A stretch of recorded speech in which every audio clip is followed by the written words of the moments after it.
Any other discussion on the main motion? Council President, Councilman Mancini. I'm really not comfortable with this piece of legislation. I don't really see the need to transfer when there's not a deficit in this particular department. And I think there's still a question as to some of the legal bills and not every single one being approved by the city council. So, and I also see police and fire overtime on here, which I really don't know if we've ever transferred money to cover overtime, even though that those line items have gone over. So I'm just not in favor of this, and I don't know what the desire and need as to right now, because we haven't even signed a contract for the new solicitor's office yet. So I think we should be voting on this at a later time and have a more clean piece of legislation to vote on. So that's all I feel about it. Thank you. Thank you. Any other discussion? Council President, Councilman Ward. not sure if the answers are all available this evening, but I agree with Councilman Ministeri on the small matters, but the fact is overtime, there are enough vacancies in any department in this city that there's more than enough money to cover a couple $1,000s within those departments. So I'm confident that's not necessary, and I'm not comfortable with the amount of labor-related legal services and the authorization for Councilman Ministeri pointed out. So I really can't support this. I can support an amendment, but it's necessary, but I don't see this as necessary in the form that we have. Thank you.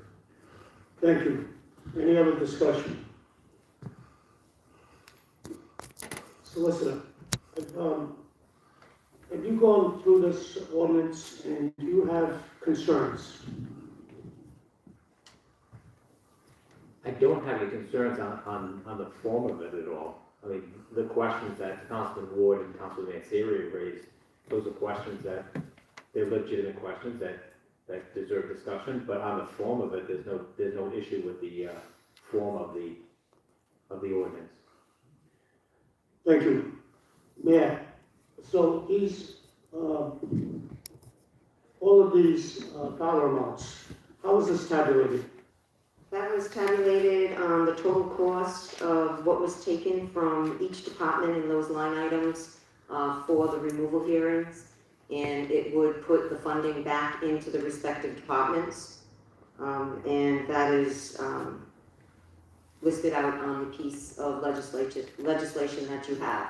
So each department that was impacted due to that removal would be made whole.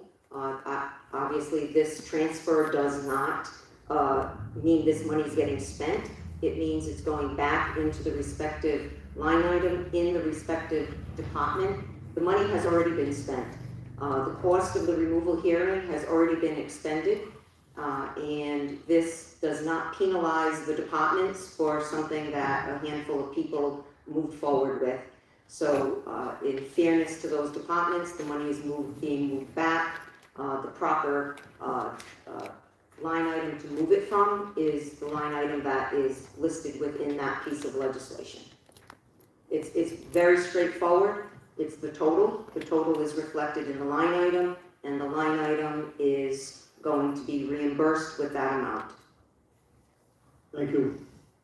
Director Johnson, have you verified these expenses? Yes, I have, and I'm the one that prepared the transfer ordinance. Thank you. Any other discussion? For the second time. Councilman Johnson and Councilman Mancini for the second time. So the law firm that was hired to represent the witnesses, was that authorized by the city council? The previous city council? Is that rhetorical or? Anybody that wants to answer it. I mean, obviously that was included in this total amount. So, as you know, there's an ordinance that says that every single law firm has to be approved by the city council. So I was told that it was not. So I'm just trying to verify whether that was true or not. So I wasn't here, so I don't know whether they were approved or not. But I was told that there was a law firm that was approved and sent a bill, and the bill was paid, but it wasn't authorized by the city council. So is that true or not true? I don't know. I would ask Councilman Ward. He was part of the removal hearing. He knows who was hired. No. So if you're It's talking not- about, It's not approved by the council for an attorney, a law firm, associated with the representation of the employees. No. So that was my reason for the tabling, to work this out and try to iron out these issues, but obviously, you know, somehow the city council has abandoned the simple process of trying to table something to get more information and understand everything, but that was the process when I was served her the first time, and now we just seem to disagree with that, mentality, I guess, but it is what it is, I mean, it can go, so. Councilman Manseri, we all have our individual thoughts on things. For you to say that my thought is not warranted, is not good. I vote the way I think I should vote, just as everybody else up there. So please don't put words or put ideas that you know why I'm voting for something. I didn't say Councilman anything. Ward. Vote. As we are not going to table and the information is a whole dollar amount, I have seen various numbers related to the legal services as labor related for the 160,022, but I've never seen that number. Could I get a list? Could you tell us who the various firms are and the amounts represented in that 160,000? So I have a list of all the vendors that total the 167. Attorney Trainee, Attorney Larissa, Logistics Solutions.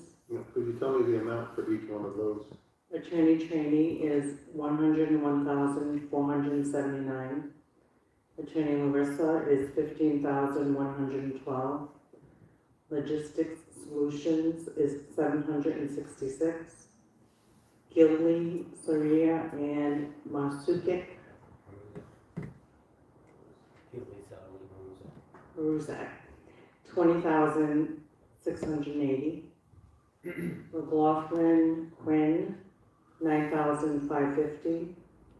Sahadi, 13,200. Paul Jacobs, 1,050. Randy Court Recording, 1,425. City Hall Custodian, 1,178. Damian Collins, the Constable, $100. Police Detail, 803. Fire Detail, 1,800. Okay, well, you've gone beyond the 160,000, but you didn't. I told you my list was for the total of Understood. 167, You 140. mentioned Sahadi, what was their account? That was for the city council audit of the stipend. Okay. And that was listed as labor-related legal services? Yes, it was charged for labor-related services. Okay. If you would be so kind, could you provide me a list by email of that list, after the meeting, when you have a chance? Yes. Thank you. You could provide that to all of us, Director, that'd be great, thank you. Any other discussion? Roll call, Madam Clerk. Councilwoman Gonzalez, yes. Councilman Manseri, No. Councilman McGee, Yes. Councilman Susie, Yes. Councilman Thompson, Yes. Councilman Ward, No. President Bochamp. Yes, and the ordinance is passed 5-2. 23R32, authorizing the cancellation of certain taxes. Motion passed. Motion by Councilman Manseri, second by Councilman Thompson, discussion. Council President. Councilman Ward. I gotta get to it. The total amount for the public's information is an abatement of $20,322.70. Thank you. Any other discussion? 323. All those in favor? Aye. Those opposed? The ayes have it.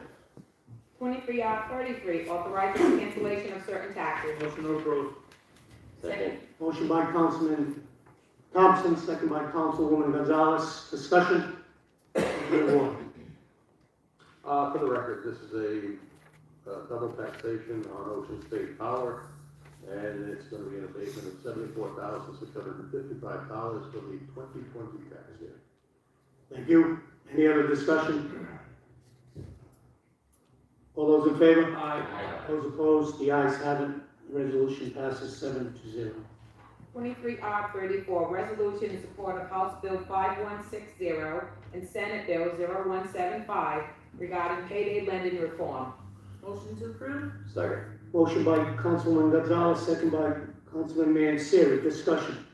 Council President. Councilman Manseri. Thank you. For over a decade, the people of Woonsocket have been asking for payday lending reform. Why? Because to charge anybody a triple-digit interest rate is just wrong on so many different levels. I'm very happy to be here tonight, joined by every single one of my city council colleagues in support of this reform for the people of Woonsocket and also for Rhode Island. And if the General Assembly continues to allow lobbyists to run the State House instead of the people that voted them in and block this reform, then we will have no choice but to do it here locally. Some may argue that this would hurt business. However, consumer protection is common in many different areas of business. We do not allow gas stations to price gouge and raise prices together to make higher profits. We do not allow restaurants to open without Department of Health inspections to ensure cleanliness and safety of the patrons. We do not allow automobile companies to make new cars without seatbelts, which cost money but protect people's lives. We do not allow banks to give out loans to people that cannot afford to pay them back. So all we are doing here is asking for a reasonable interest rate that a business can make a profit from, but the consumer can also pay back in time to not have to take out another loan and another loan and another loan. We all share the united goal of helping people in our community to be lifted out of poverty. That is what this reform is meant to do, to give people a short-term loan, hopefully once or twice, to lift them out themselves out of a bad situation. We all have ourselves or know somebody that's fallen on rough times and gave them a helping hand. This is our chance to do it legislatively and do the job of the people of Woonsocket sent us here to do, to fight for what benefits our whole community instead of a select few. We will not accept 260 interest rate, not a 200 interest rate, not a 100% interest rate, but a rate that people can afford to rebuild their life and be fiscally stable. No one chooses to be low income, no one wants to be making low wages, and it's our job as elected leaders of this community to build opportunity for our citizens to reach their full potential and live healthy, prosperous, and happy lives. So let's send a clear message that Woonsocket stands with the people and pass this long-awaited and much-needed legislation. Thank you. Thank you. Any other discussion? Council President, Councilwoman Gonzalez. I just also want to say thank you to all the representatives at the state level that are working to get rid of they're really entrapment. That's what it is. Someone is in desperate need. They make a decision for a loan that they think is going to help them, but it just gets them even deeper in the holes. Some people, it's not just the interest rate. I know that some of these companies will have, they schedule these automatic payments out of your account, and they'll schedule according to your payday, and sometimes they'll withdraw like a day before so that you can go into negative, and then you need another loan to kind of cover the other loan, and it's just a cycle that it could be never ending. So I'm really glad that this is being visited again, because it's something that's been going on for a while. I really hope that this time we'll be able to break through the percentages. 36% on a loan, it's a really profitable interest rate, so the businesses still are going to be doing pretty good, but not at the expense of the rest of the lives of other people. Thank you. Thank you. Any other discussion? Madam Mayor? Thank you. I'd like to speak to this particular piece of legislation. Some of you may know, others may not. I was a state rep for 7 years. This particular piece of legislation was something that I actually spearheaded and began when I was a legislator. Worked very hard to try to reduce the interest rate. I was successful in having legislation passed, reducing the rate from 390% to 260%. Some of you may be familiar with how the legislature works, others may not. Sometimes drastic pieces of legislation pass, and sometimes things are done incrementally. I can tell you with this particular piece of legislation, there was significant opposition from the companies themselves. Everyone flew in from across the country to speak in opposition to my legislation. I had the commitment from the speaker that the legislation would pass and there would be reform from 390 to 260. Is 260% still predatory? Absolutely. Would I have liked it to be 10%? I certainly would have, but I certainly was not going to be stubborn and not accept the reduction from 390 to 260, knowing that even though that was still having an impact on families and was still outrageous, but it was something better than nothing. I continued the cause to reduce the percentage even further. At that time, the lobbyists came out again in opposition to my legislation, reducing it from 260 to 130, but unfortunately, others had decided that they wanted to introduce legislation as well, even though I had been the lead sponsor and the lead advocate on this reform. They introduced legislation to reduce it to 36%. I had the commitment from the speaker to reduce it from 260 to 130, knowing again, although it was still high, it was better than the 260 and certainly better than the 390. I can tell you that it's not only the lobbyists who come out to work on behalf of, in this case, the payday lenders, but sometimes legislators and the people they work with can actually get in the way of legislation that makes an impact, and in this case, would have reduced the interest rate to 130%. Some of the very people speaking to you and before you this evening were the folks that opposed my legislation to reduce it to 130%. And when the speaker indicated that there needed to be a resolution as to what would happen, the response was, it's 36 or nothing. So for 10 years, the interest rate could have been 130%, but instead it's been 260%. So sometimes you have to take a piece of the pie and leave the rest for others in order to help the constituents.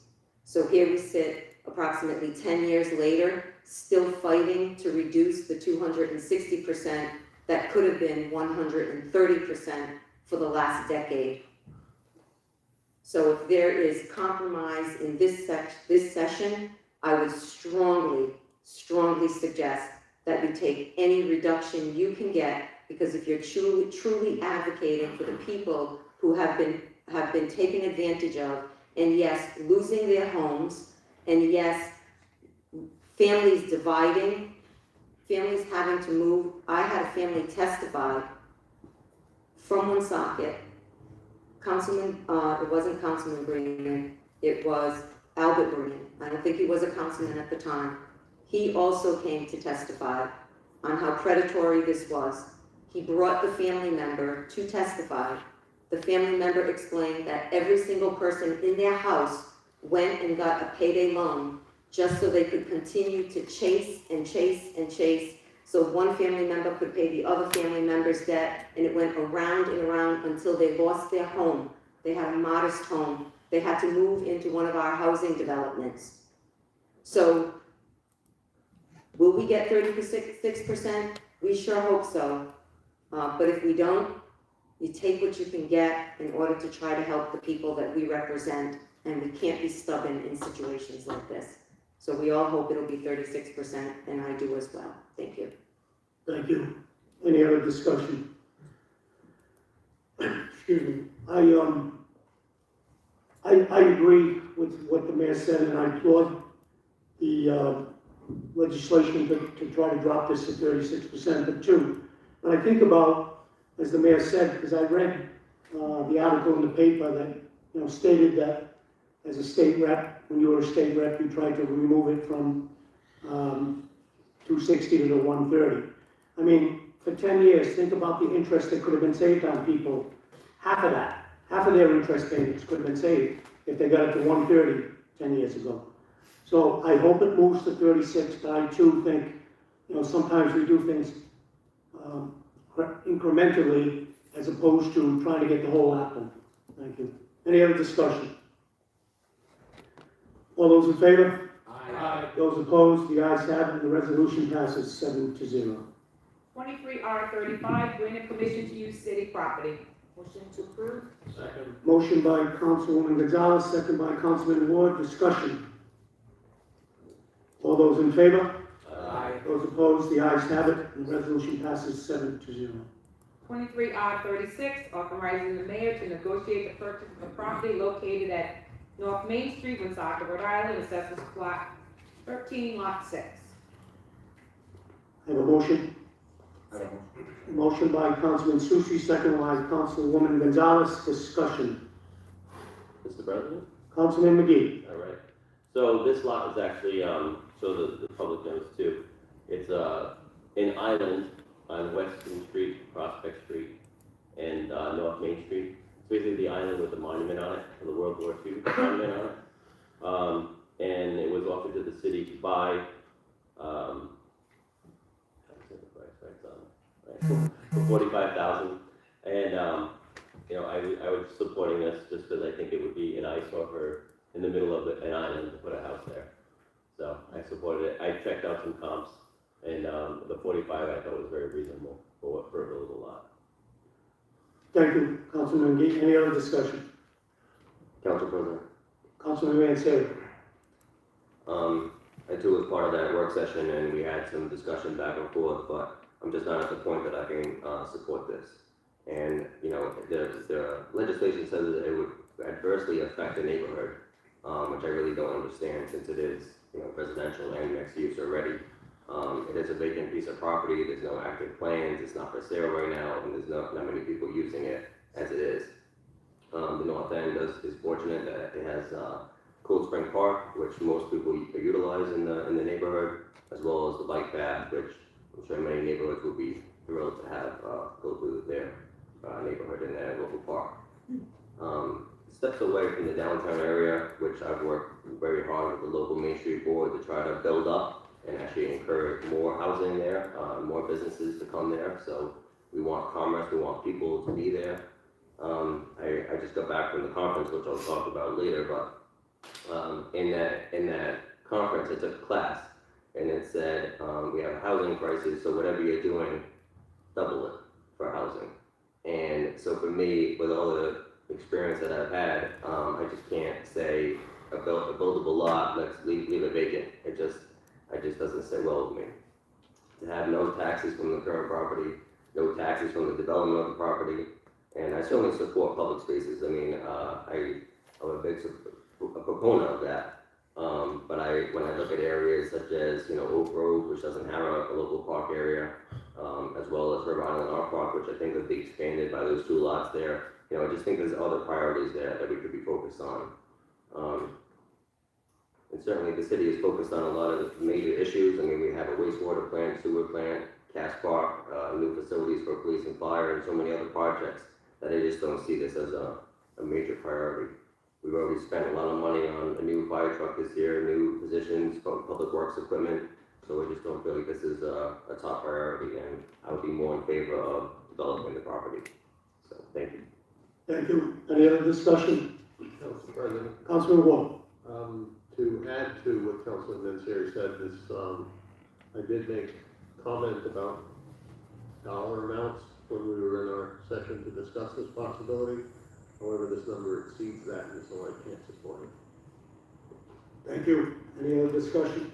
Mr. President, Councilman Susi. I will be supporting it, and I think that this particular piece of land, and I think Councilman McGee had it right, it would be very awkward to put a house on that little piece of land. As it serves a purpose today, with the memorial already on that piece of land, I think it would be an ideal space to make a permanent green public space for the city, in a place that I think that no one would really envision a house. So I'm in favor of this. Thank you. Any other discussion? Councilman Thompson?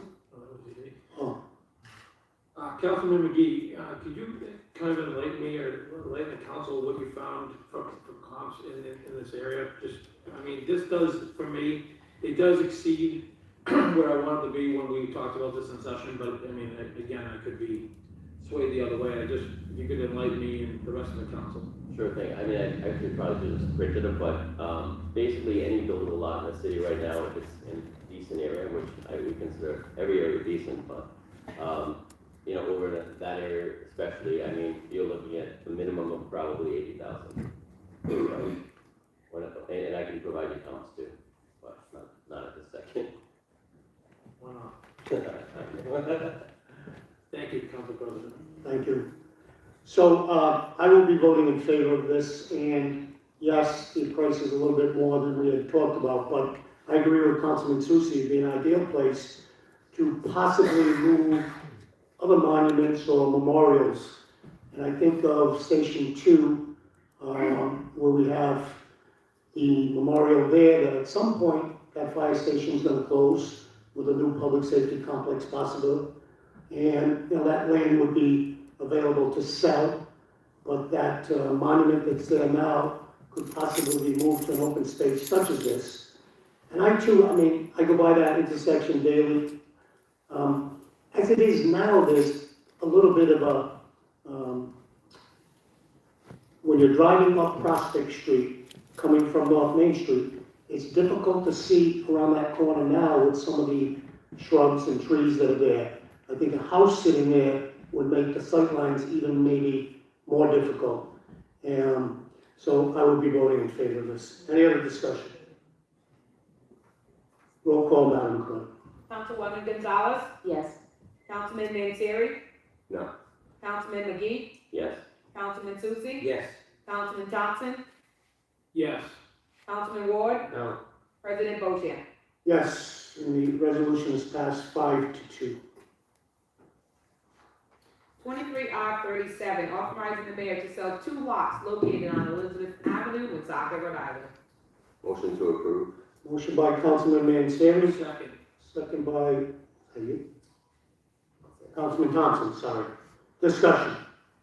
Councilman Bochamp, before you continue, I failed to mention something. This piece of legislation and the piece of legislation before, the sponsor of these two pieces is actually Councilman McGee. The bottom tagline wasn't changed where it says your name and by administration. So if we could amend that, thank you. And I have it on the screen for anybody who wants to see. Thank you.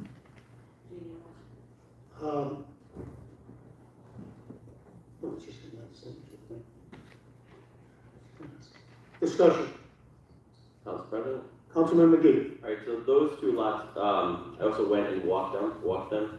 And I did get a few people that said, oh, you know, it's assessed at 43,000. We're basically selling 2 lots, merging it with the third lot. They're merging 3 lots together, basically giving plenty of room to build a house and have a nice yard. These 2 particular lots at the end of Elizabeth Street, going up a hill, and there's a lot of outcrops. You'd have to clear out outcrops, probably ledge. And there's also no utilities there with wetlands behind it. So clearly it's been sitting there for a long time. But when I looked at the assessments, it was like 46,000. 46,000, but last year it was 5,800. So there's a mistake in the assessment, I would think. Because they both were 5,800, both of those lots last year. One's 18,000, now one's 46. So there's a mistake there in the assessment because basically we're merging the lots, putting them together, getting something for them, which is $20,000. And it's going to be merged as 1 lot.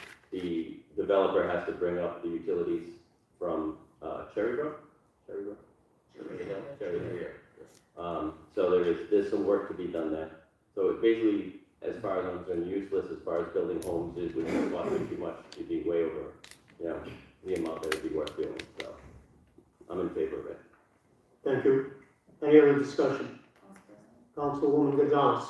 And just so that everyone's aware, the buyers are aware that the full property is not available for development because of, you know, the wetlands and everything that's behind, because I know some people have been asking about that, but they're purchasing with the awareness they cannot develop the whole lots.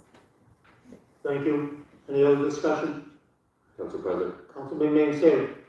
I'm in support of the transfer. My question is, legislation-wise, I thought that in order to sell property, we would need an ordinance and not a resolution. It says that ordinances are required to sell or lease real property of the city.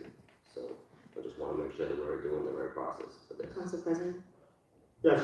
Council President, this is the council giving the authority to the solicitor to move forward with the drafting of the purchase and sales agreement and the terms associated with the purchase, which will then come back to you once the terms are in writing. This is just voting on agreeing to sell at that price. Okay, so there will be another ordinance? Yes. Okay, thank you. Council President. Councilman Ward?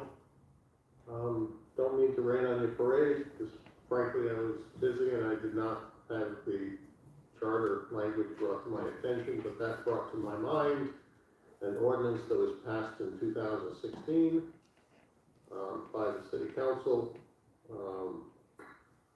And it is section 2-31 of the code of ordinances that was missing until I asked that it be added when I noted that it was missing. Councilman Manseri, you were the author of this ordinance. And beyond requiring an ordinance, section 231 requires that the purchase, prior to the sale or lease of any city real property, the city shall have the property appraised by a Rhode Island licensed real estate appraiser to determine its fair market value. The requirement can be waived by the city council by resolution, in which the case of the city solicitor shall appraise, the city assessor shall appraise the property proposed to be sold or leased to determine its fair market value, et cetera, et cetera. There's 4 sections in the ordinance, but the fundamental statement is that prior to selling any city real property, that we have to have it appraised, and then it has to come before us as an ordinance. And then there's a series of steps that follows in terms of advertising and receiving bids, with some exception in here, and I don't remember exactly what part it is, but there is some exception on some minor detail where the council can waive it by resolution, but not as to the requirement that the property be appraised and that it be advertised and offered for sale in the market prior to us actually selling any city real property. So I think there's a necessity to reconsider the process, have the solicitor review all of the legal ramifications, and deal with the outcome after that work is done. Thank you. Council President, I Thank can respond to that. So there is a provision in there that this does not apply to any property that is reverted back to the city or purchased at a tax lien, and that is the case back in 2001. I looked at the deed today just to verify that. So I believe that this property falls into that exception. Thank you. So these are tax title properties, That the city took title of, yes, back in 2001. have they foreclosed? Yes. Solicitor, were you going to opine? Well, I was gonna just concur with Councilman Manseri.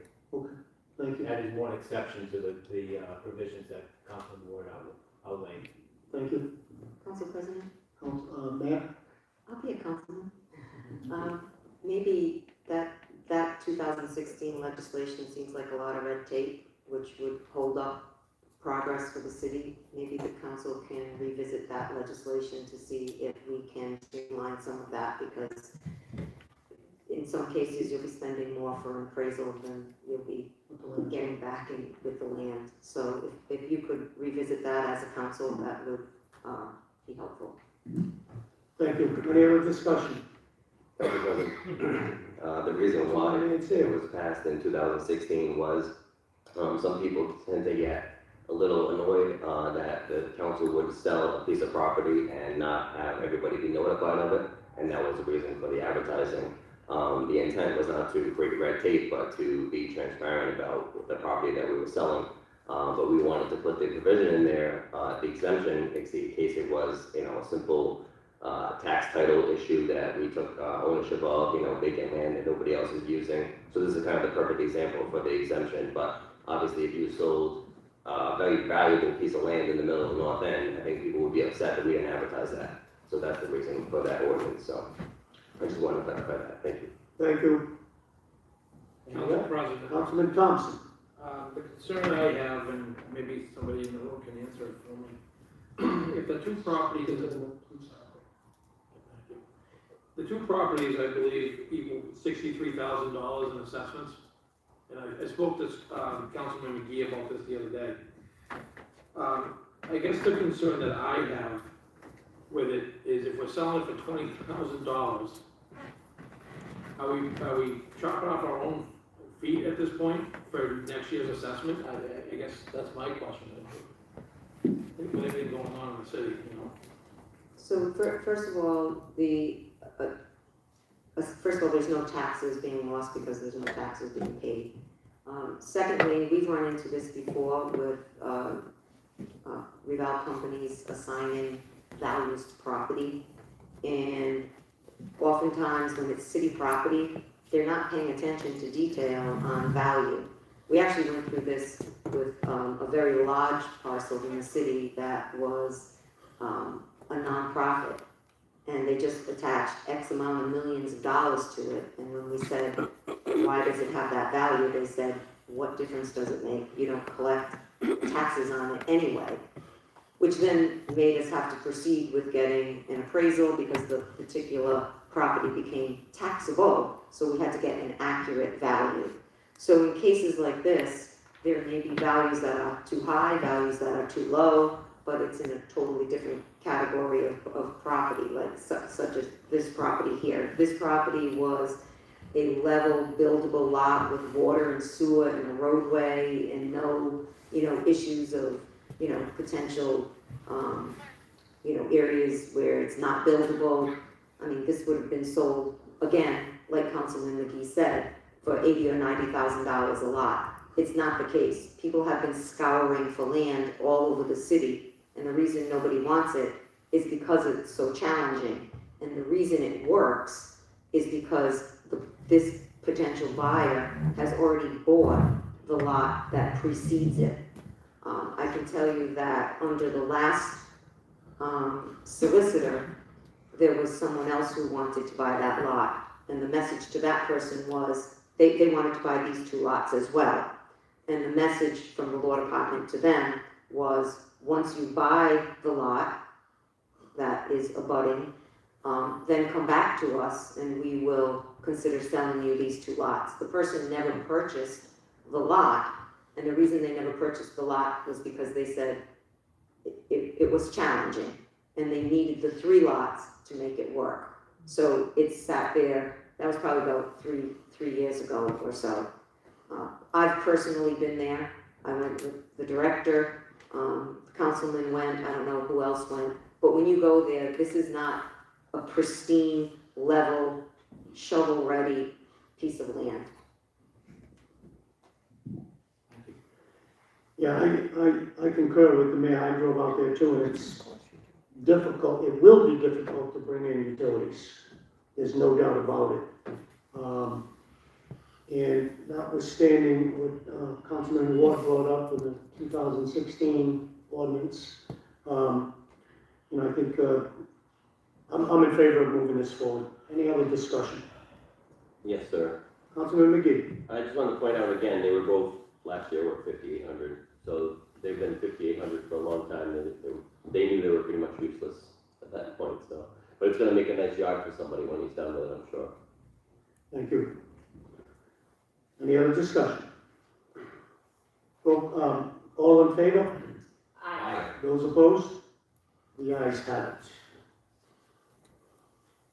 Presentations to speak to the public by elected appointed officials. 23P17, a request of Public Works Director to address the City Council regarding the following items. 1, wastewater facility, Jacobs, Cinnabro, odors, waste disposal is a regional issue, not just a Woonsocket problem. Director?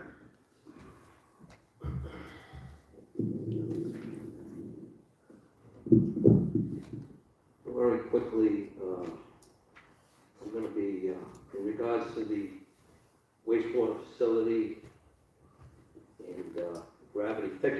reach out to Council President Bochamp and organize a special meeting either this week or Monday the latest. And we'll provide the information to secure the internal mechanisms for the gravity thickener. So, very critical pieces of infrastructure, we need to secure it. The lead time is probably 30 weeks or more.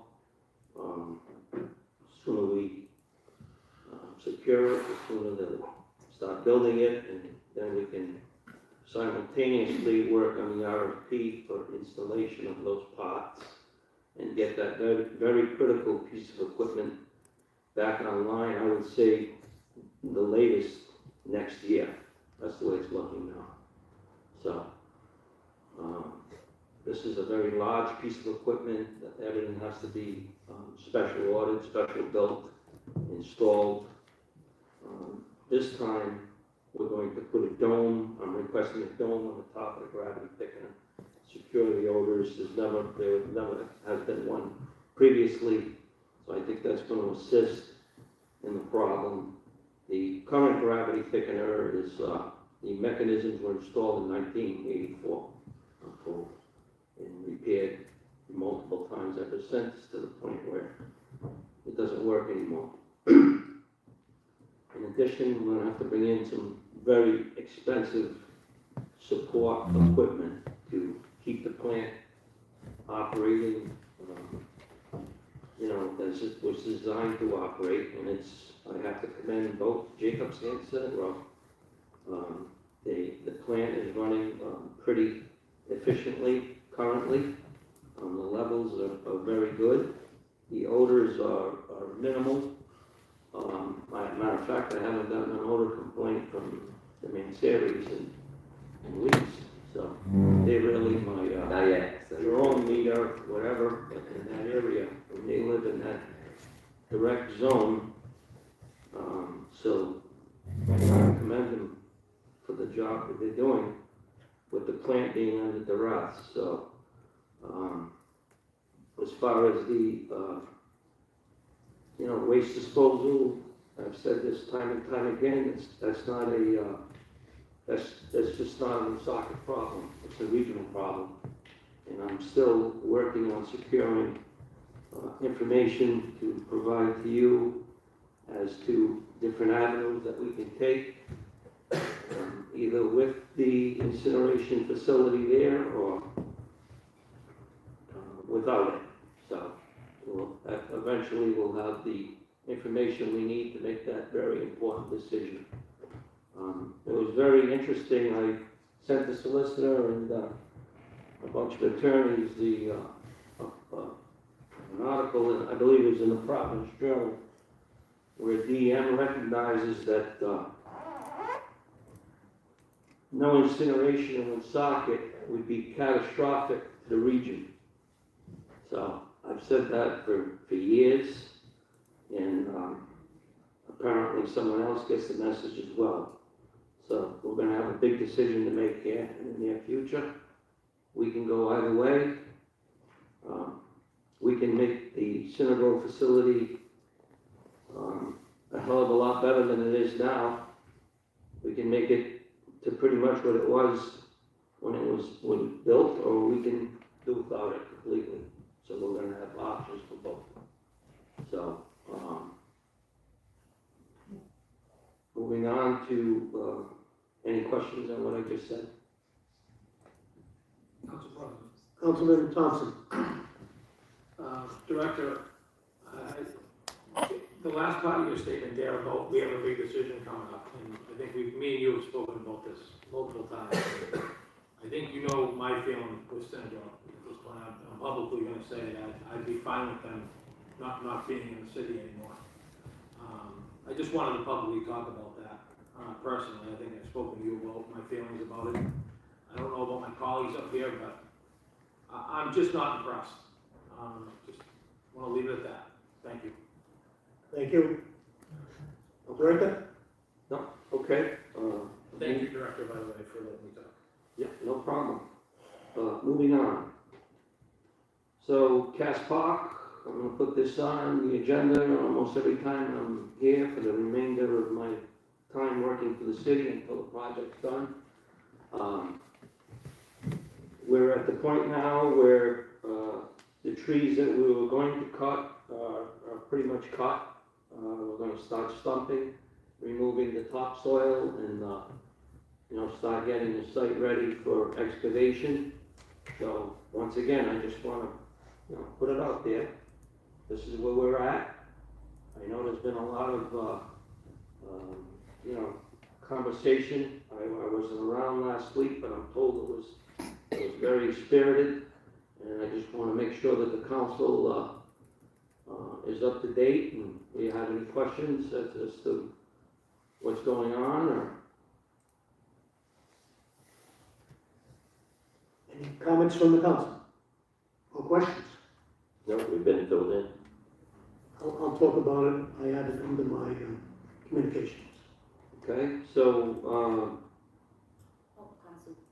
Council, Councilwoman Gonzalez. go ahead. just a quick question. Is Sure. there like signage or is there any like signage letting people know that it's gonna be closed? Cause we just heard someone There is was signage. walking and didn't realize. No that- trespassing, construction zone, I mean, it's blasted all over the fence, multiple spots. There will be a sign illustrating the, what the park's gonna look like when it's done.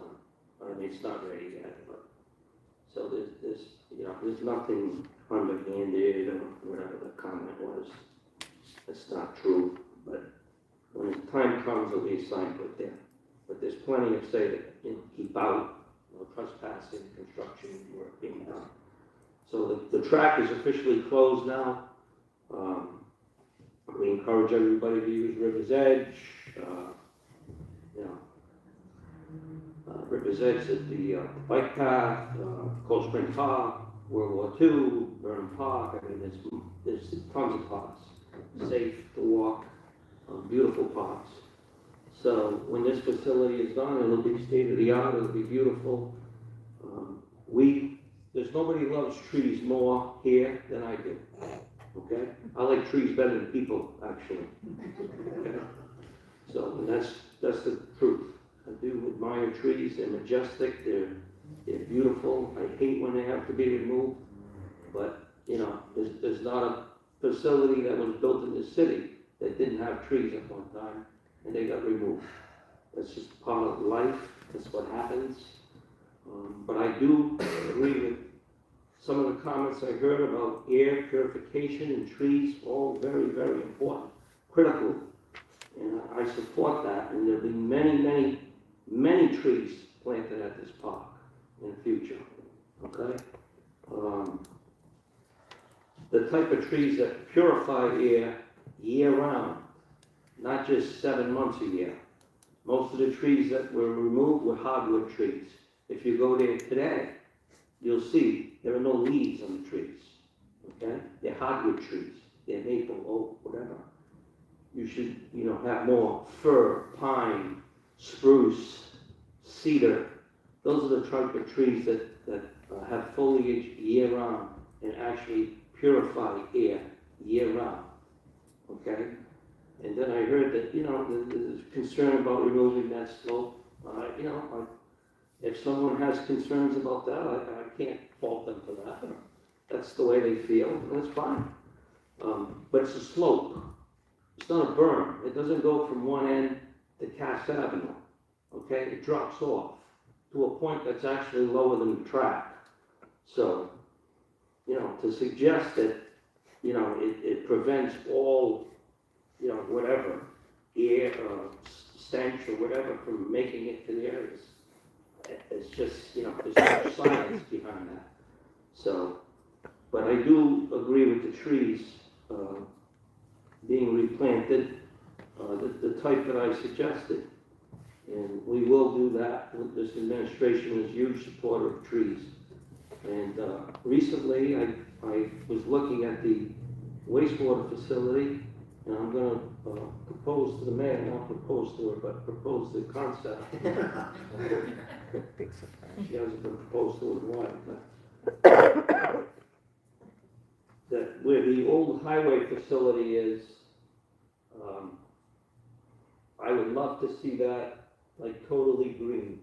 I would love to see some pine and spruce trees there as well, to add a barrier, separating the plant from the, even where the whole Kong is now. When you pull out, what you see is just debris, an old, dilapidated lot that used to be a highway facility. There's really not enough room for anything to be built there anyway. So that entire space where we already put the arborvitae's, should be all green and, you know, with some lush, trees there to prevent yet another barrier, from what is always gonna be some type of lingering odors at that point. I've said that many, many times as well. So are there any comments on that? Council President, Councilman Mansur, just very quickly, Director, can we get this new map, uploaded on the city website so that people can view it? Which map? The map that's in front of us here. so, Director, Councilman Mansur, what you have in front of you is the 2017 plan. Okay. The latest revisions of March of 2022 are made on the table right there. I made a full set. Okay. So people in the audience can look at them. That is not written in stone. There may be changes. But if you look at those plans, there are trees being planted in front of the new park, in front of the new track. There are trees being planted in the parking lot areas where there's curbed areas, spruce, and I forget the other kind of trees, as Director said. So I wanted to, and I'll talk more about it, but what you have here is what was proposed back then, and what you see on the table is the latest revision, if you will. Okay, thank you. Mayor? I'd just like to expand on what Councilwoman Gonzalez said. Also, there has been a flashing message board that the director put out in the parking lot, informing folks who utilize the track probably for the last 2 weeks or so, letting folks know when they pull their car into park to walk on the track. The message was stating clearly that the track would be closed effective April 3rd. So that's been clear. I just want to reiterate something that the director said, which the bike path is a phenomenal walking track, if you will. You go as far as you want, turn around and come back. So River's Edge. In addition, Cold Spring Park has a 0.6 of a mile bike path as well, so 1.2 miles if you take it from stop to return back to where you started from. And also the World War II Veterans Memorial Park, which has a walking path as well, which Coach Briggs and Coach Paskanik meet, I believe, 3 times a week there for anybody who wants to meet up with them. You don't have to sign up to join them. In addition to that, I just mentioned we'll be hopefully putting a press release out tomorrow on this, but we happen to be one of the fortunate of 4 communities chosen out of 39 in the state of Rhode Island, and we are the recipient of receiving 500 trees from Groundwork RI.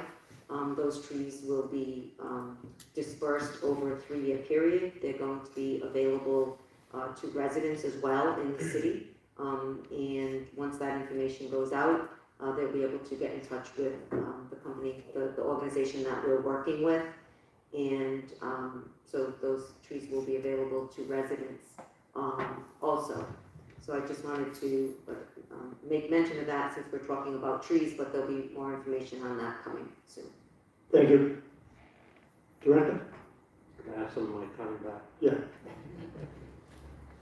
So, just wanted to close out. So that's where we're at. We're starting to move topsoil.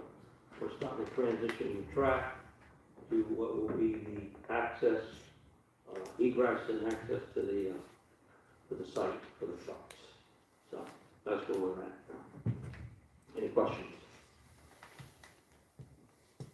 So the second phase will be once the bottom is opened up, the gravel gets extracted. At that point, we'll remove more trees on the upper tier when it's necessary. It's not necessary now. So, but that's it.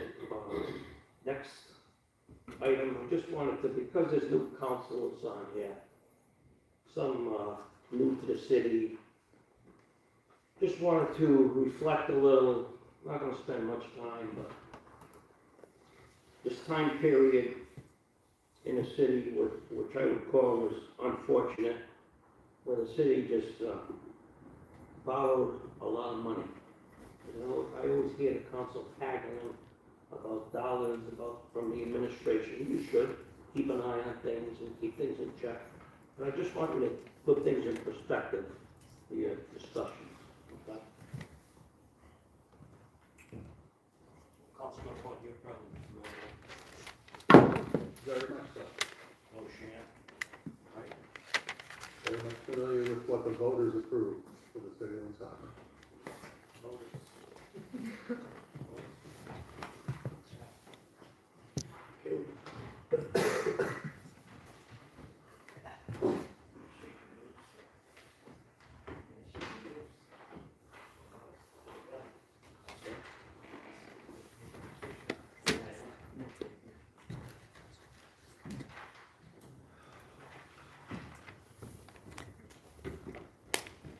So, I focused on 1999, 2011, in the general fund. That's what directly affects the taxpayers, right? You see? You see the amount borrowed? You see the interest paid? What's the total?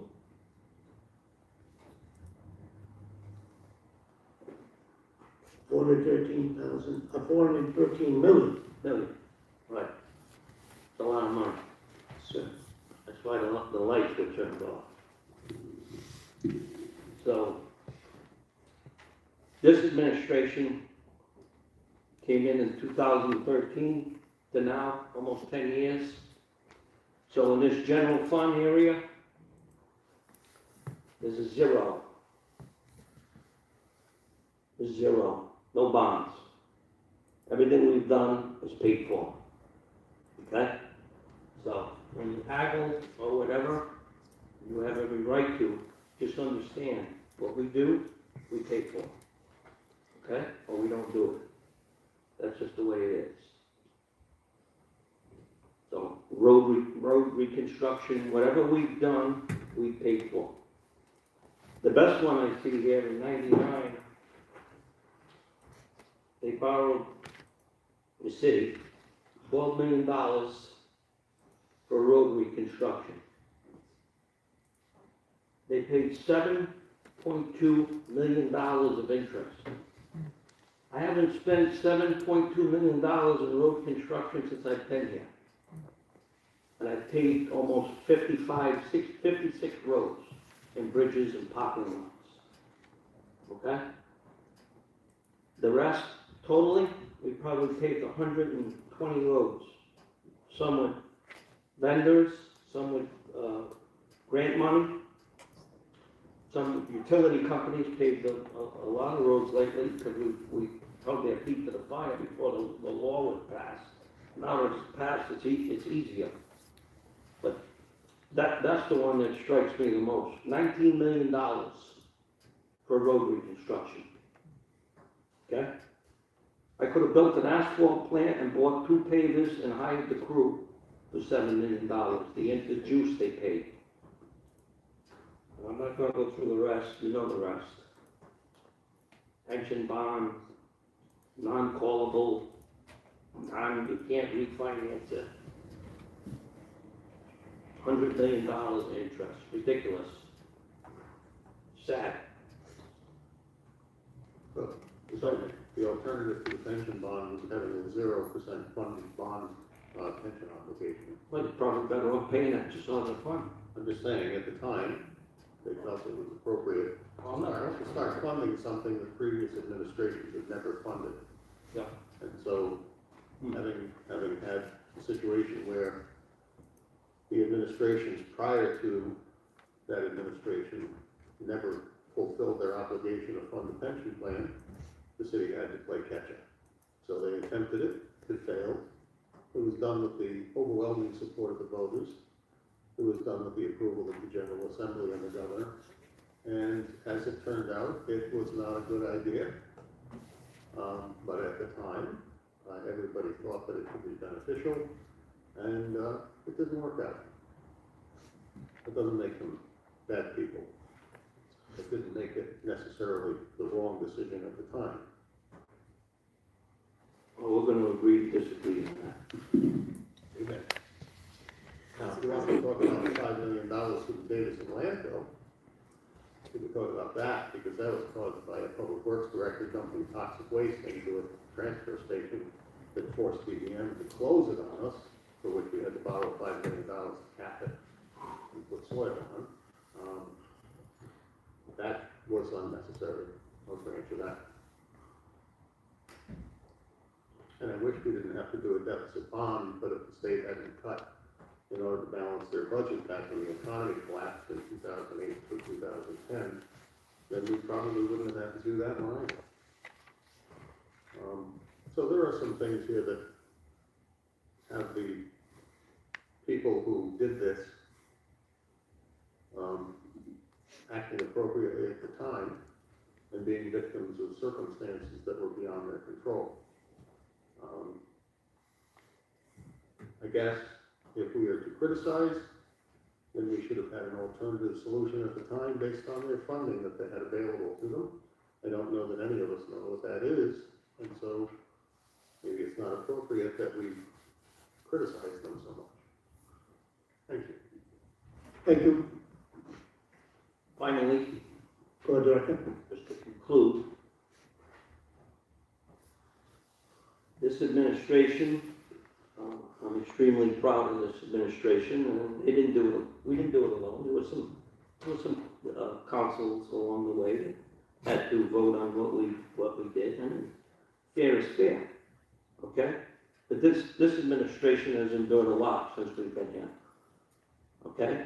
The day I walked in, wastewater treatment plant, rebuilt, state of the art, won awards, 2017, 18, 19, gold, silver, gold awards when it runs properly, okay?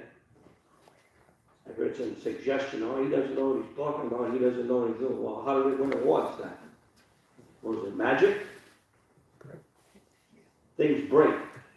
That's why we're at the point where we're at. They wear out. They need to be rebuilt. Water treatment plant, I've heard about it for decades. We have to build a water treatment plant. It's dumping into the river. Nothing got done. Zero. Finally, some people got together and secured some property. This administration got the water treatment plant done. We signed the contract. We got it built. Okay? After decades of hearing about it. I see you're looking at it. I'm not looking at you, I'm looking in general in that area, not looking at I you. just wondered, because I was on the council that approved the borrowing and the plan for the wastewater. No, I wasn't looking at you. What- I'm looking in general in that area. And the water treatment plant. Excuse me? And I was on the council that approved the water treatment plant. You were? Yeah. I said councils as well, but this, the administration, and I've said that many, many times, councils, yes, we vote on things, but then it's handed to the administration to actually get it done, okay? And I've said that 1,000 times, I hear all kind of people taking credit for paving and whatever. I don't see anybody on the back of the paper with me when I'm on there. So, very, very, very proud of this, the mayor and this administration and the accomplishments. Because it's a new council, just wanted to bring it to your attention. That's all. We've done many things. This gas block will be a challenge, no doubt about it. But it'll, when it's done, it'll be beautiful. There'll be many trees planted, many.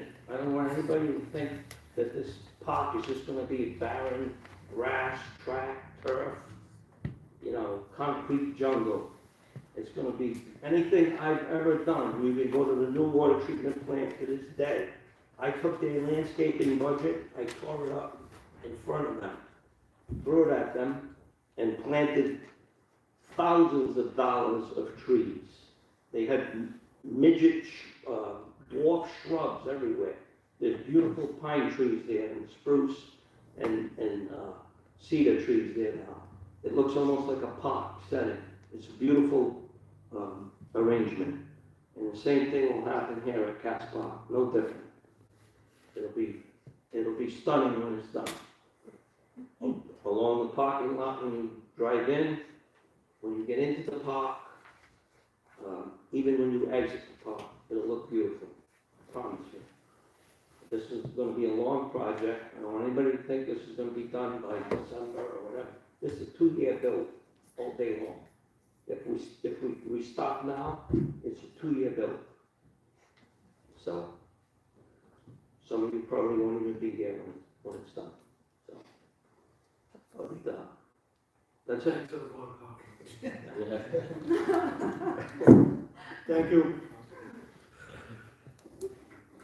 Sorry, Council President, I should have been recognized. Well, we heard you were running for governor, that's why, that's what he got. I don't think so. Moving on. 23P18, request of Councilman Manzeri to address the following items. 1, former middle school project. Thank you, Madam Clerk. So these first 2 items are questions and comments from different constituents, and I know Director DeBrois is not here, but Mayor, do you know, have you been in contact with the developer of the middle school project, and is that still on a timeline, or how's that going?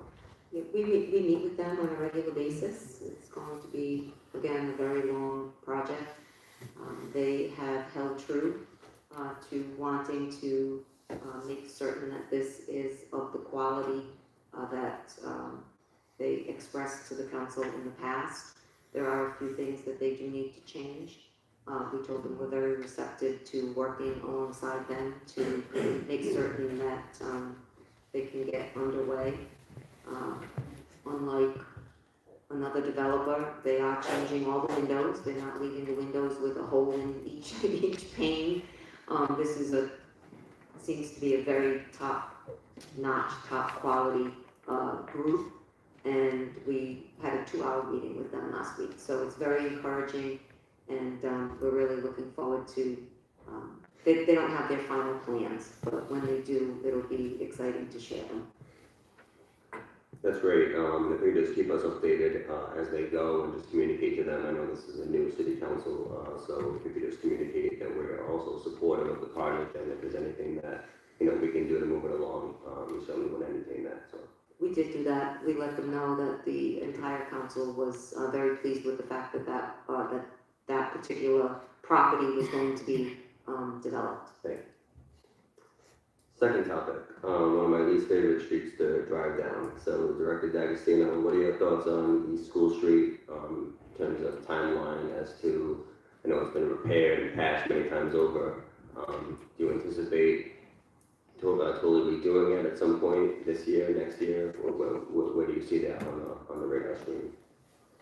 Funny you say that. I reached out to the gas company recently to put it on their list to upgrading utilities in that area before I contemplate doing it.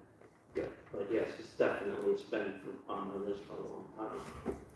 It borders the park. Yeah. It should be done, but,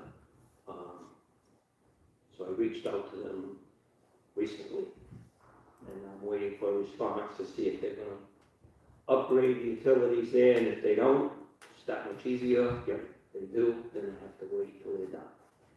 Okay, sounds good. So just keep us updated on that, because I know local residents and people that travel it that's high on their priority list. So Fire trucks too. yes. My last item is the Main Street Now conference. So I've gone to this conference now 6 times, and it only gets better every single time. And I'm very proud to be from Woonsocket. I like to go and tell people about my city and all the great progress that we've had here. I typically am not the type to sit in a classroom, so I like to go out and view different communities, especially because they're smaller cities and more similar to Woonsocket. So I'm not gonna talk about every tour that I went on, but I did wanna mention, the community of Lowell. And I wanted to encourage anybody from Woonsocket to go take a trip up there. It's about an hour away. But they do have 2 mills that were converted to, artist loft and studios. And I think it's a really cool, project and something that we could definitely use here in Woonsocket. And, they've got a lot of housing projects going on. The city council actually, have 6 parking garages, municipally owned and one privately owned. I think if I tried to put one in Woonsocket, I would get in trouble, but certainly they are anticipating a lot more development coming. I'm very proud to say that the last 2 conferences that I've gone to, Boston and Richmond, as I visit those local communities, we actually have more upper story residential development than they do. And I think that's a huge accomplishment that we should be proud of, that we finally have got to the point that we encourage people to buy these buildings and get these apartments or condominiums filled because the demand is there. You know, I mean, I've been a part of several different projects, and I can tell you the residential units go very quickly. So I think it's great. We're moving in a great direction, and I wish more of my colleagues were at this one because it was a little closer. But if anybody wants to join me next year in Alabama, you're certainly welcome to. So there's a reduced fee for civic leaders. So any civic leaders that want to join me, you're certainly welcome. So thank you very much. Thank you. 23P19, request of President Bochamp to address the following items: Cass Park 2023 plans and 2017 plans. Thank you, Madam Clerk. Director, thank you for highlighting Cass Park. I've been up there probably a dozen times in the last couple of weeks. The only regret that I have is that, as the Director D'Agostino and I said, we were hoping initially to keep Dion Track open, but due to safety concerns with trucks moving in and out of Newland Avenue, we decided that safety was paramount, and that's why we closed Dion Track. Premature, if you will, prior to what we were originally thinking. And if you look, Mr. Sharon, you had asked me a couple of weeks ago about where are the plans. The plans are here.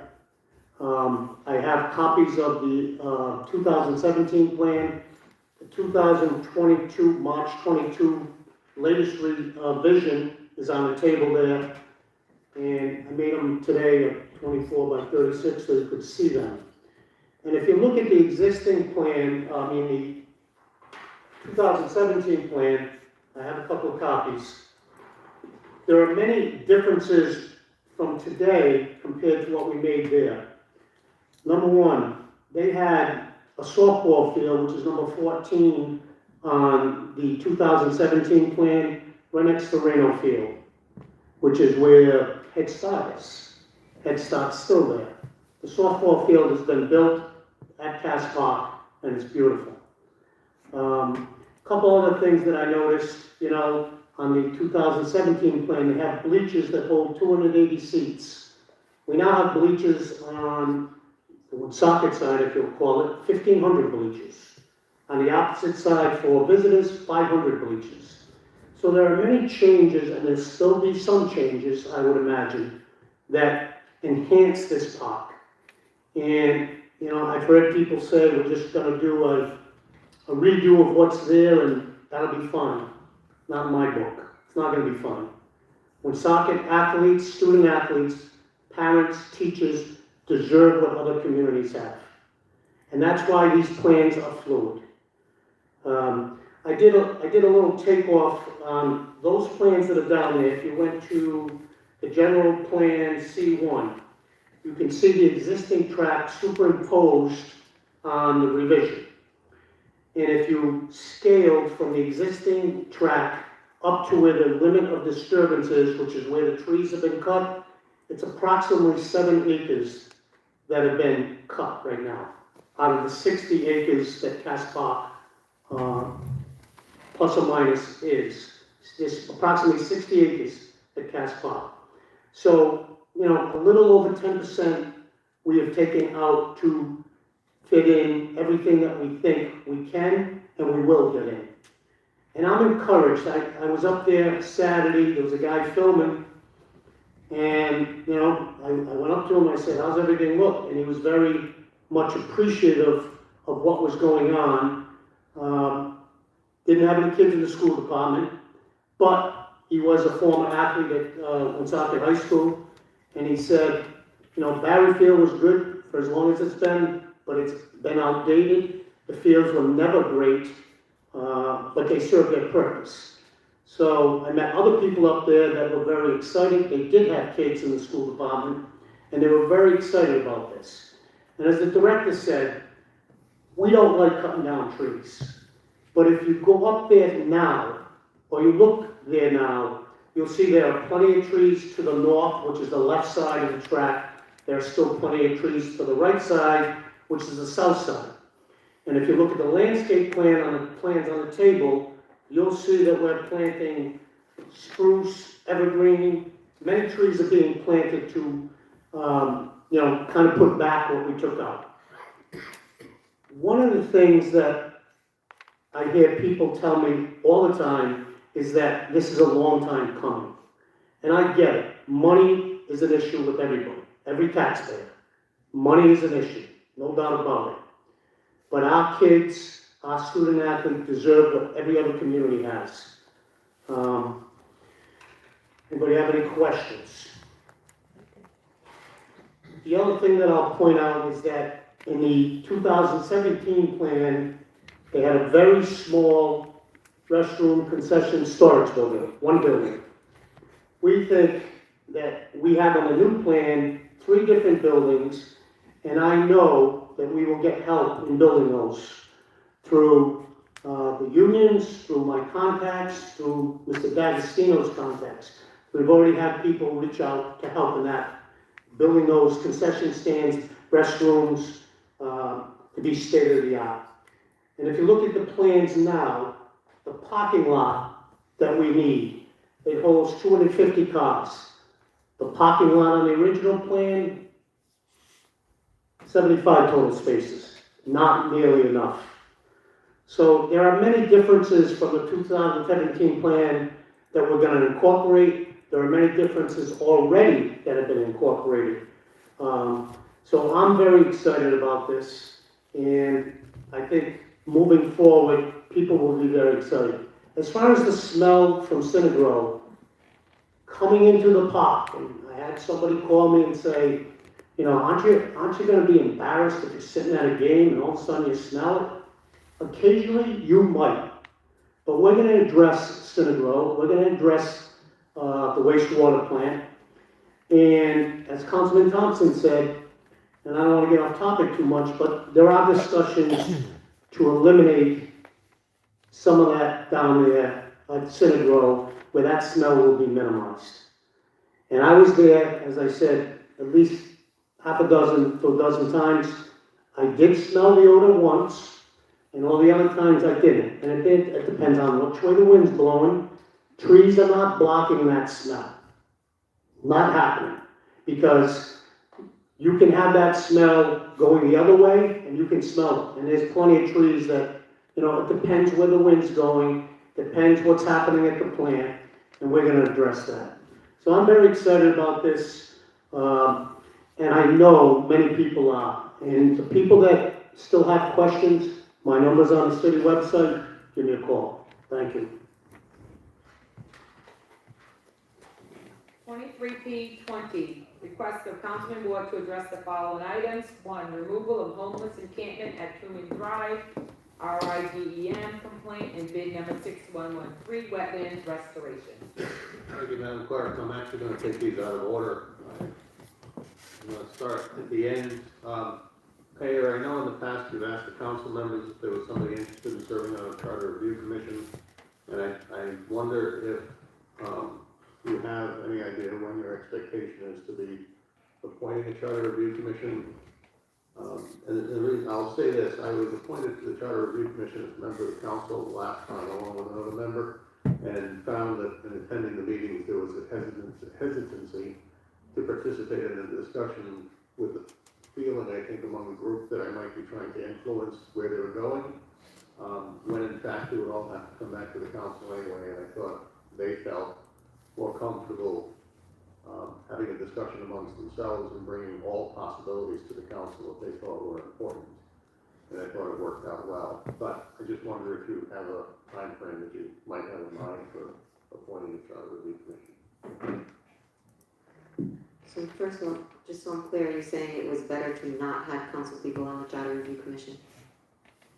I'm saying the group that met, I think, appeared to seem uncomfortable with the fact that a council member was there, because we often have institutional knowledge that may shift the discussion, and I think it's probably better that they work, if with anything, an attorney who might have charter experience to guide them in terms of where the ups and downs and pluses and minuses are, where council members may have experience that they may feel is trying to persuade them to go in certain directions. And I think it's best if they are allowed to explore any opportunities, with the only restriction being that an attorney be assisting them in reviewing their concepts or proposals to make sure that they stick to the law. But otherwise, I think it's a better process if they have a wide open field to think about any possibilities. And then the public and the council would bring recommendations to them. Well, I will tell you, there's been a heightened awareness of our charter since the removal proceedings. And I have learned that and feel and been supported in what I feel, that the members of the Charter Review Commission need to be very specific people. Like you mentioned, attorneys, people who have been involved in charter reviews, people who are, potentially retired judges, etc. It's not something, there are different levels of being on boards and commissions and the importance of them, and I don't think there's anything more important than the charter of our community. So we are narrowing down the potential of who will be on that, but the biggest challenge is having the qualified people who actually have the time to meet. So that's a little bit of a struggle where we're at right now, but my goal is to just have the highest intelligence possible from people who are extremely familiar with the law. Okay. So your comment of the uncomfortableness with counselors, I would say at this point in time, there probably won't be city councilors sitting on the Charter Review Commission. Very good. And again, if it's gonna be more people in the realm of specialization like that, I hope it will also include your average job to public to a certain extent, because many of them have a vested interest in how the city is run, may have opinions about it that may be guided by legal principles that others can bring to the table, but there are experiences that they bring to a meeting in a discussion such as this that may be relevant to charter amendments. So I certainly wouldn't object to having that kind of specialization, but I would hope there would be some general public who react or propose out of their experience and their goals for the city. But thank you. The next one, I did put in here a request for a meeting to review ARPA fund spending plan. I noticed that as we get the financial report, there are several things that are aging and there's several that are moving, and that's great. And some of them were replaced by grants and some of them weren't. And I just don't know if this council and the administration feels the priorities or the items listed there are still priorities or not.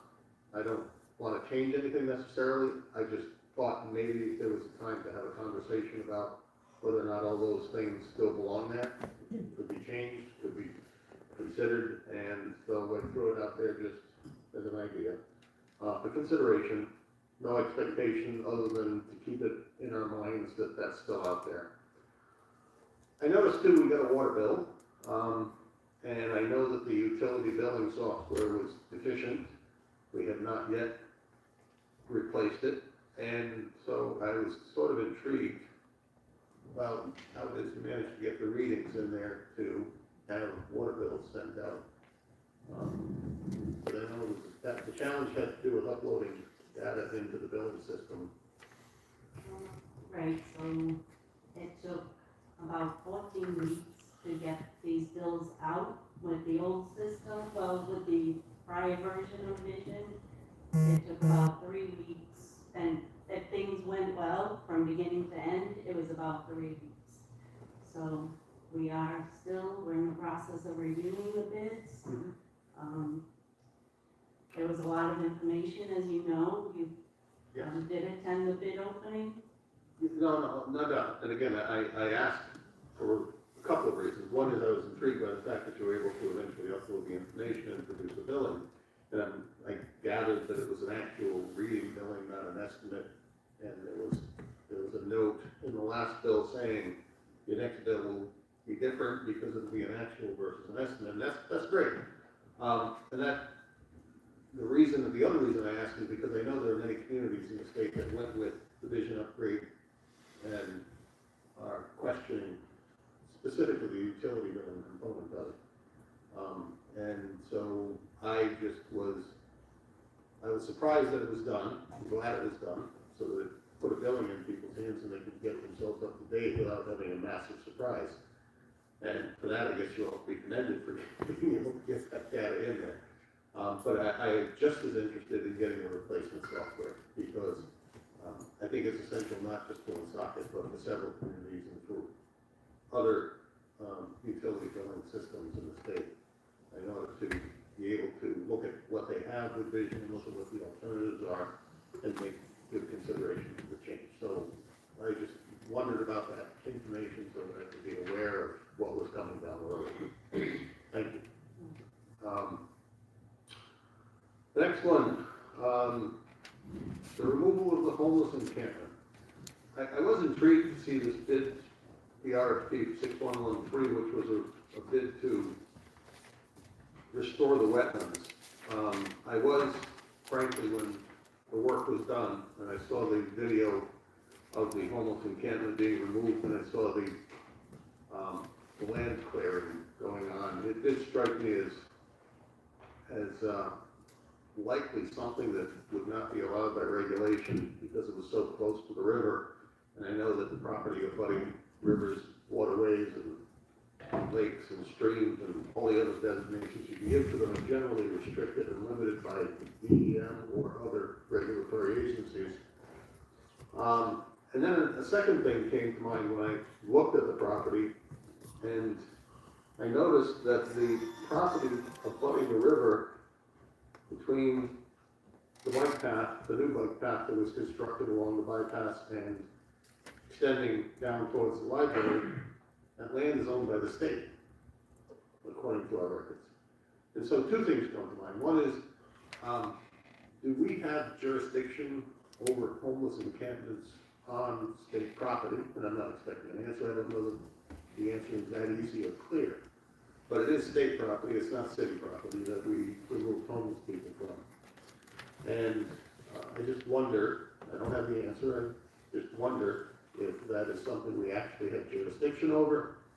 And then the second thing is, Director, what is the, clearly we violated regulations because the work that has to be done in the bid, scope of work specifies that it's going to be done under the supervision of DEM, which means they have a specific idea of what is necessary to be done there. Do you have any idea about what the extent of that work is at this time, or what we can expect to be having to spend for having cleared out that land?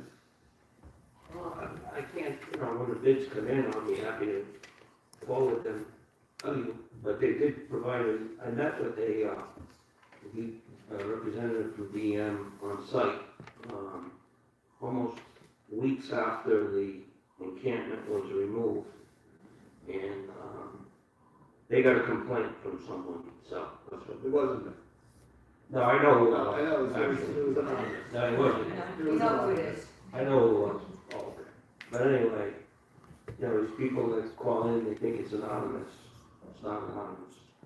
But anyway, I said, yeah, I'd be happy to, but that's, just continue, Mayor. Can you scroll, please? Okay. That's what was there. Oh, no, I understand what was there. I don't dispute that. Hazardous material. I don't dispute that what was cleared out in terms of the material had to be cleared out. Right. And that's not questions being all. The two questions I had, and you've answered one, is that we will find out how much Right. it costs. So they provided a very specific list of shrubs and growth that they want there. And that's what we put out the bid. And when the bid comes in, I said that we would facilitate, the work there. And that's it. I mean, it's basically they wanted some wattle, some wetlands barrier there in the interim, which we put. So I've been working with them, very closely and accommodated their list of shrubs and plants that they wanted to be planted there. They really didn't have an objection to clearing what you see there. They just wanted to be notified prior. And, they had wished that we had communicated before, not after. So that's what basically she said. So they didn't express any, well, no, they would only be concerned with the foliage and the lands. Yeah, so I forwarded these pictures. I said, well, that's gonna end up in the river. And she said, no, and I agree, and thanks for that, but we need to restore what was damaged either by the homeless encampment or the city workers that would remove the debris. And then my last item is simply that I had mentioned at the last meeting that I would be out for heart surgery, and this is just to notify you that my scheduled date is Thursday, so I clearly won't be at the next meeting, and probably sometime after that. I don't know, that'll be up to the doctors to get that taken care of, and the valve is replaced. So I'm honestly looking forward to being on the other side of this a week from now and thinking about watching the Masters. Thank you very much. Council President. Councilman Thompson. Councilman Ward, I wish you luck with the surgery and the speedy recovery. Second that. As all of us do. We all do. I'll speak. Very. Thank you.